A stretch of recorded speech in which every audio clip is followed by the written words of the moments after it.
Bonjour, on va essayer de pallier au problème du Covid-19 en vous expliquant comment faire le profil en travers numéro 11. Dans un premier temps, comment reporter le projet et puis ensuite je vous expliquerai les styles de cotation qu'il va falloir utiliser pour pouvoir remplir le tableau du profil en travers. Commençons déjà par un petit rappel. Donc là ici, le projet est commencé déjà au niveau du dessin. C'est normalement pas le cas. Et puisque la première chose qu'on va faire, c'est de reporter le terrain naturel. Néanmoins, il y a quelque chose qui est important de comprendre, c'est que quand on regarde, donc là ici, on voit un trait mixte qui correspond à l'abscisse curviligne et le point qui se situe sur cette abscisse curviligne au centre du cercle correspond en fait au niveau du profil 11 l'intersection avec le profil en long, donc à l'altitude du projet. Donc ici, on a un point qui est à 116 mètres. Sur le principe, le dessin a été positionné par rapport à une origine qui se situe ici. Donc on a dans l'alignement de l'abscisse curviligne, on a l'axe des Y et le point se situe réellement à une altitude ici de 116 mètres. Si je regarde dans ses propriétés,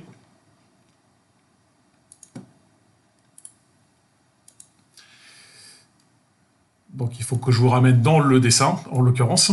Je vois que le rayon, le centre se situe en X0 et Y 116 mètres. Je ne suis pas sûr que vous l'ayez sur l'écran car c'est une nouvelle fenêtre qui s'est créée. Mais vous pouvez être sûr que c'est le cas.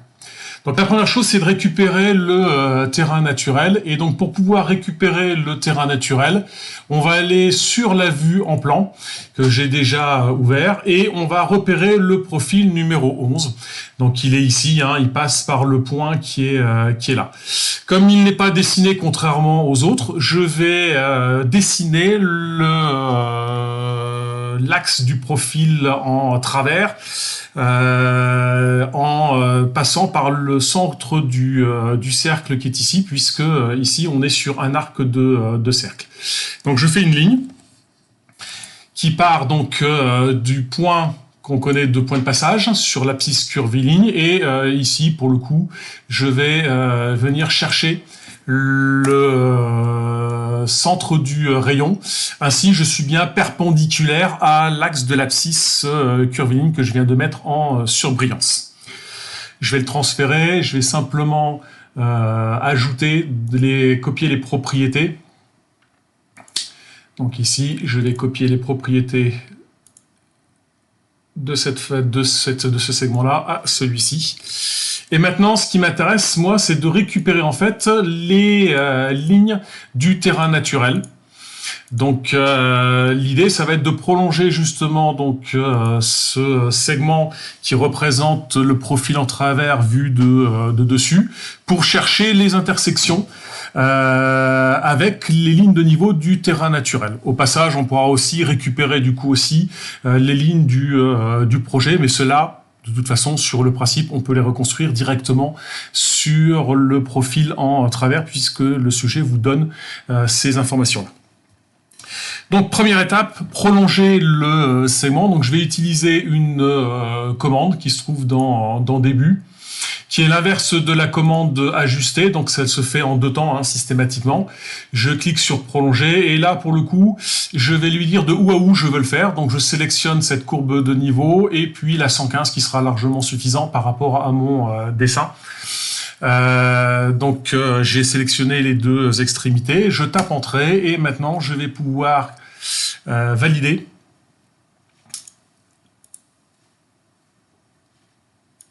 Je n'y arrive pas apparemment, donc ici c'est bon, et ici apparemment il y a un souci, alors je vais peut-être pas prolonger, donc c'est pas grave, on va le refaire. Je pars jusqu'ici, et je prends jusqu'ici, j'avais dû oublier de sélectionner la ligne à 115 mètres. Bon, ce qui m'intéresse sur le principe, c'est de reporter tous ces points donc du projet, donc ce qui est ici. Et surtout, ne pas oublier ce point-là, parce que sinon, on ne pourra pas le positionner sur notre profil en travers. Les extrémités et bien entendu, on l'a dit, hein, les courbes de niveau qui nous intéressent. Donc ici, il y en a 3 pour l'occasion. Pour ce faire, je vais faire un petit segment perpendiculaire à mon axe de profil en travers, et malheureusement je ne peux pas le faire à partir d'un point directement. Donc la première chose que je vais faire, c'est un petit trait de construction. Concrètement, je vais venir ici et je vais faire une ligne qui va partir d'un point légèrement décalé et qui ira perpendiculairement à mon tracé. Une fois ceci réalisé, je vais le repositionner ici sur une intersection et je vais pouvoir ensuite le copier. Donc je vais utiliser ma commande de copier et reporter les différentes intersections qui m'intéressent. Alors faire attention de bien prendre l'intersection. Alors ici, il y en a une, elle n'est pas très visible parce qu'il y a la hachure qui gêne un petit peu.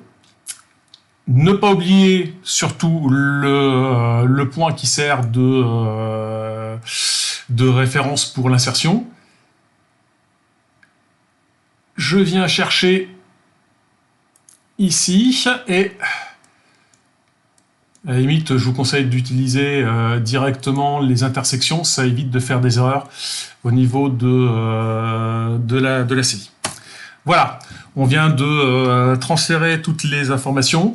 Je vais maintenant copier les propriétés en utilisant la commande copier les propriétés. Alors celle-ci, vous la trouvez normalement dans début ici, dans copier les propriétés. On sélectionne une entité et ensuite on va pouvoir lui copier à une autre entité les propriétés générales, à savoir la couleur, le type de ligne, le calque, etc. Donc je vais le faire plusieurs fois hein, pour le coup. Donc là ici, très important, c'est la ligne qui est à 115 mètres. Elle est en vert un peu plus foncé que les autres lignes de niveau dans mon cas. Donc je sélectionne ici et je positionne, je clique sur le petit segment. Donc je valide, je relance la même commande et je vais le faire cette fois-ci pour copier les propriétés des lignes de niveau intermédiaire. Donc ici, sur celle qui se trouve ici, alors c'est peut-être pas très visible, mais on va le vaut mieux voir sur la deuxième. Donc vous voyez, hop, je clique et ça me permet comme ça de reporter. Je vais faire la même chose pendant que j'y suis sur les autres. Donc là ici, sur les extrémités, là où il y aura les murs en aglo sur la limite de propriété. Et puis, je vais le faire ici aussi pour l'axe, histoire de bien le repérer. C'est pas forcément besoin de reporter un segment perpendiculaire, mais ça sera plus facile après quand on sera dans le profil en travers, parce qu'on aura comme ça déjà la verticalité pour repérer les lignes de niveau qui nous intéressent. Et donc, on va rajouter quelques-unes ici. Hein. Donc là, ici, hop. Je viens copier les propriétés de celui-ci à celui-ci, ce qui n'est pas facile, et de celui-ci qui représente la bande végétalisée sur le profil en travers numéro 11. Donc normalement j'ai dû tout préparer. Je vais maintenant les copier. Alors je pourrais faire un CTRL-C, CTRL-V directement, mais on ne maîtriserait pas le point d'insertion dans ces cas-là, donc je vais faire plutôt un Shift, CTRL-C, petite variante du CTRL-C qui va me permettre comme ça de pouvoir désigner un point en particulier. Donc c'est parti pour sélectionner. Donc je fais ma sélection, oui parce que là ici je peux pas le faire en sens inverse. Donc vous voyez, hop, je récupère tous les traits d'intersection qui m'intéressent. Bon là on va embarquer avec le cercle, c'est pas gênant sur le principe. J'ai failli oublier celui-ci et celui-ci. Donc tout est sélectionné. Un petit Shift CTRL-C. Donc Shift CTRL-C. Donc là il vient de le copier dans le presse papier, mais maintenant il me demande de spécifier un point de base, c'est-à-dire le point qui va servir à repositionner ensuite la copie. Donc j'ai pris ici justement l'intersection du profil en travers et de l'abscisse curviligne. Bon, maintenant on n'en a plus besoin. On va d'abord le copier quand même de ce côté-ci. Alors je vais le mettre sur le côté, on aurait très bien pu le mettre directement, mais c'est peut-être plus facile de travailler sur le côté dans un premier temps. Donc là ici, je vais récupérer dans le presse-papier en utilisant CTRL-V. Voilà qui est fait. Et donc je positionne un peu n'importe où pour cette fois-ci. Ce qui était important de repérer au départ, c'est qu'on voit que la ligne de 115 mètres se situe à droite par rapport à mon profil en travers. Je rappelle que lorsque on fait un profil en travers, c'est un plan de coupe, on est soit d'un côté, soit de l'autre côté du plan de coupe. Or, lorsqu'on est sur un tracé routier, le profil en travers numéro 11 va regarder du côté du profil en travers numéro 12.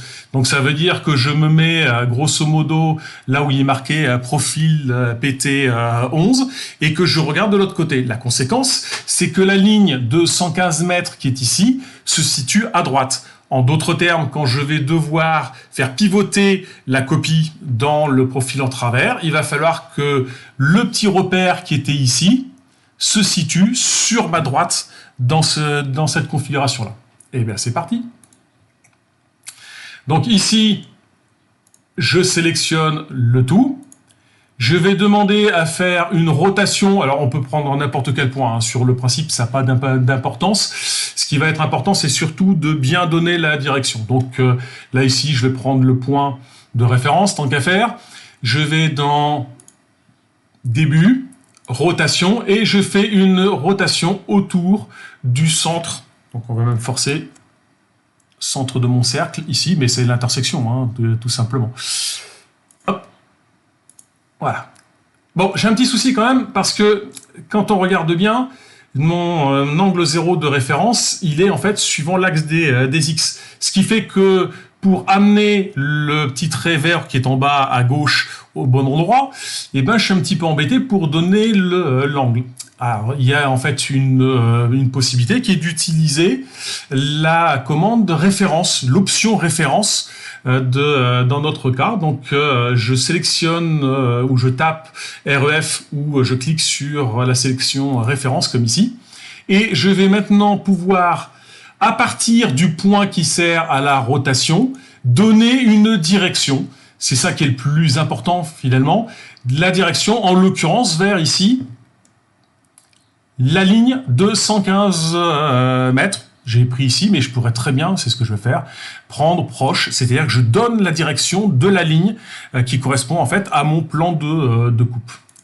Voilà qui est fait. Et puis maintenant, cette ligne, je vous l'ai dit, il faut que la ligne de 115 mètres soit à ma droite, donc je vais l'amener dans la direction des x égale à 0 pour avoir une ligne horizontale.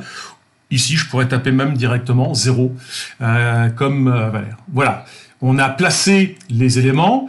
On a ici la ligne de 115 mètres, la ligne de 116 mètres et ici la ligne de 117 mètres. Donc on va replacer l'ensemble de ce que l'on avait fait directement sur le profil en travers. Ce qui est important surtout, c'est qu'on soit aligné par rapport à l'axe de l'abscisse curviligne, c'est-à-dire que le centre de ce cercle qui est là,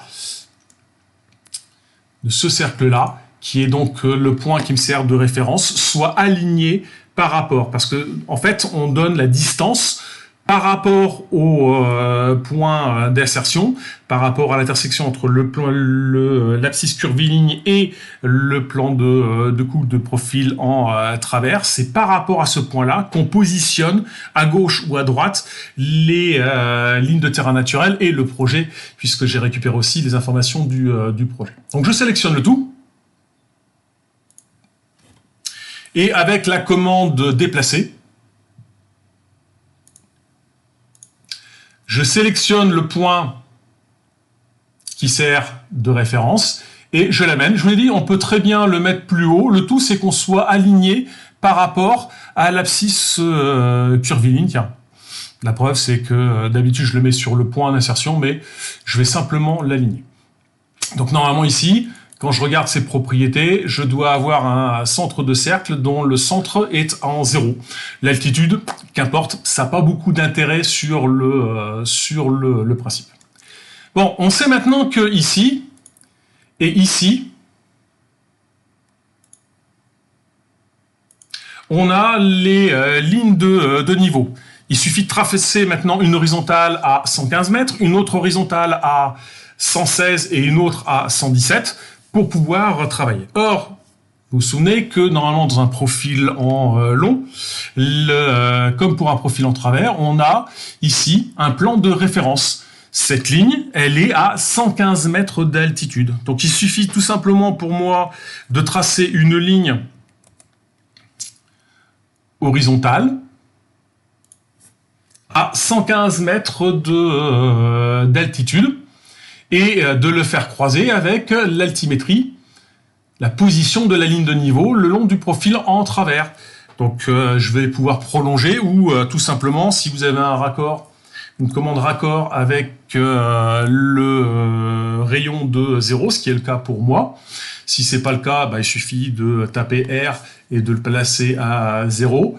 Entre la ligne de niveau qui est ici et la position le long de mon profil en travers. Donc l'intersection qui est ici, c'est le point de passage du terrain naturel à 115 mètres.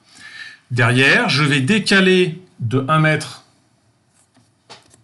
je vais le refaire en utilisant la commande décaler, avec un décalage de 1 mètre. Comme ça, je vais pouvoir copier la ligne qui est ici, qui est à 115 mètres, à 116 mètres, et une autre ligne à 117 mètres.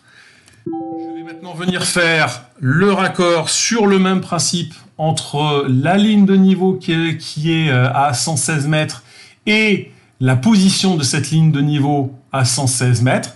Je fais exactement la même chose avec celle à 117 mètres d'altitude. Et maintenant, je vais pouvoir tracer le terrain naturel avec une petite polyligne parce que c'est plus pratique pour pouvoir le gérer ensuite. Je passe donc par le point, alors peut-être commencer par 115, puisqu'on l'avait fait en premier. Et puis, je vais venir chercher ici le deuxième et troisième point de mon terrain naturel.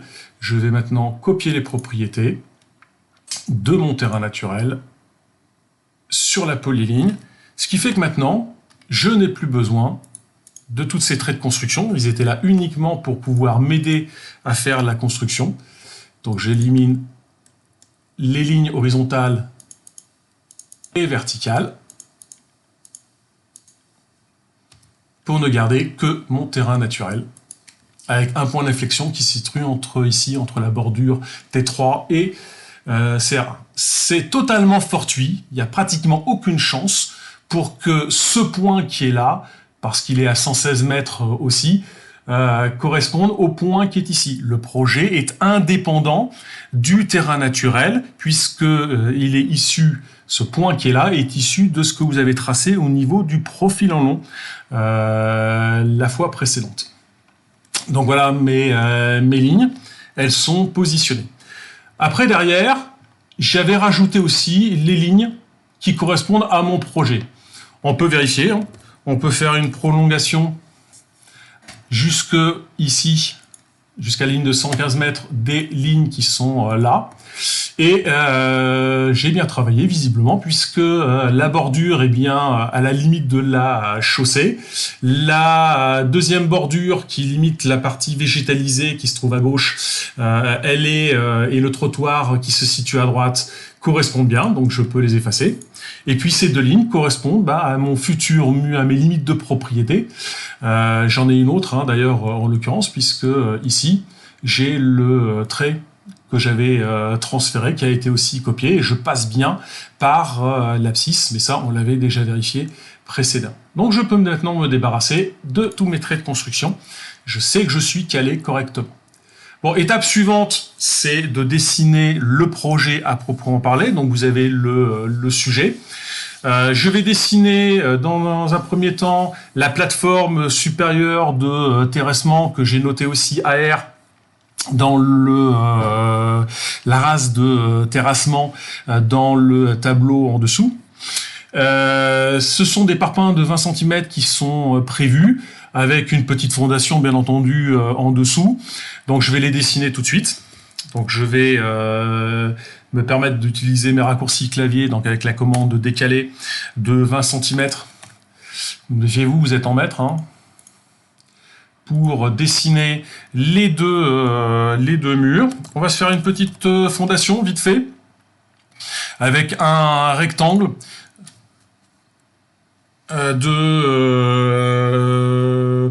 disons 40 cm de large par 30 cm de hauteur.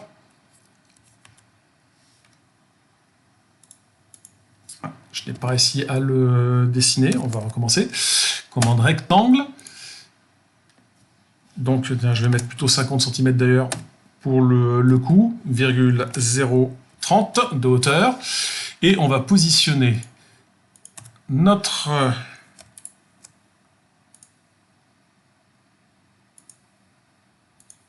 fondation. Alors il se trouve que dans le sujet, on vous dit que entre le point qui est là et la plateforme horizontale supérieure de terrassement, vous avez 56 cm si ma mémoire est bonne. On va juste vérifier manuellement. Ouais, c'est ça, j'ai 50 cm, je n'ai pas dû prendre exactement au bon endroit.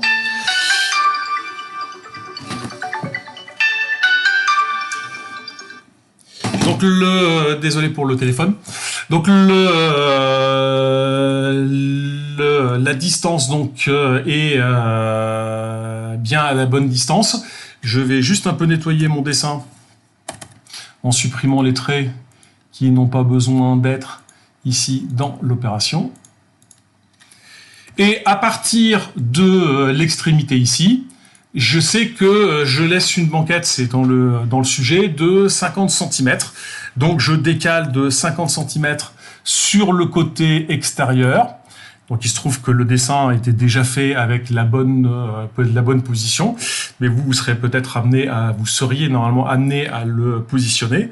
Et à partir de là, je vais faire une entrée en terre. Et là, il faut faire attention parce que les entrées en terre en déblai ne sont pas les mêmes que les entrées en terre en remblai. C'est-à-dire que les talus sont différents. Donc là, en l'occurrence ici, dans votre sujet, on vous dit qu'on part donc de notre banquette et on va faire 2 horizontales pour 3 verticales. Donc pour moi, de réactiver ici. Et je clôt, ce qui me donne du coup ma pente. On va ajuster par rapport au terrain naturel. Et maintenant, je sais en fait que mon terrain naturel ici va laisser la place ensuite à mon projet. Côté projet, on peut mettre nos couches. On sait que ici on a 6 cm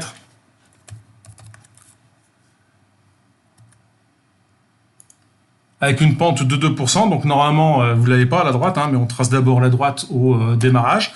On va positionner 6 cm ici. Puis ensuite, de mémoire, c'est une couche de 10 cm de BBSG, de 10 ou de 20.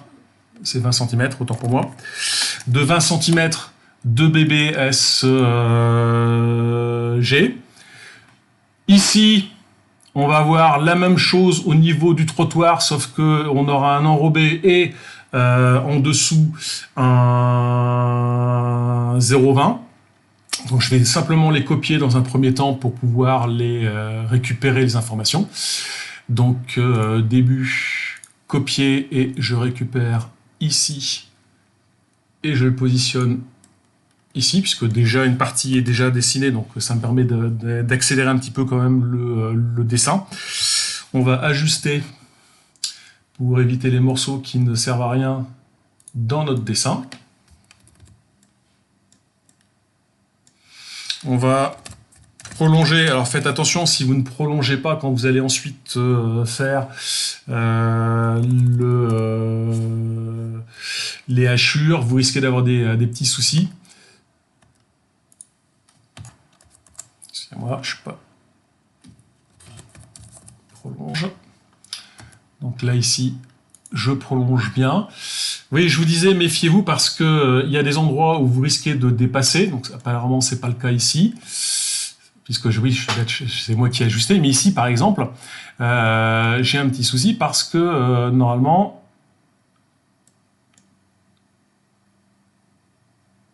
Vous voyez, on a un petit décalage. Alors, ce décalage, il est normal, puisque quand on a décalé la ligne du dessus, on s'est décalé légèrement sur la droite aussi, hein, à cause de la pente. Et donc, par conséquent, on a débordé. Et on a le même problème ici, mais ça, c'est moins gênant, puisque à partir du moment où il y a une intersection, là, ça ne pose pas de problème pour le dessin à proprement parler. En ce qui concerne nos bordures, on a besoin de mettre une assise de 10 cm avec un débord de 10 cm de chaque côté. Donc concrètement, je vais me faire une petite polyligne ici. Je pars à l'horizontale de 10 cm, je descends de 10 cm. Ensuite, je déborde aussi de 10 cm ici. Je remonte de 10 et je viens clore. Voilà, ça sera la fondation en gros béton qui servira, ou en mortier, qui servira à positionner. Et si on veut être un peu puriste, il faudrait pour un bien aussi rallonger ici et mettre du mortier au moins au niveau des joints entre les bordures, et on aura exactement la même chose de chaque côté. Bon, je vais m'arrêter ici pour cette partie-là. Derrière, je vous explique comment on fait ensuite pour dessiner et récupérer les informations des hachures pour remplir le tableau qui se situe juste en dessous.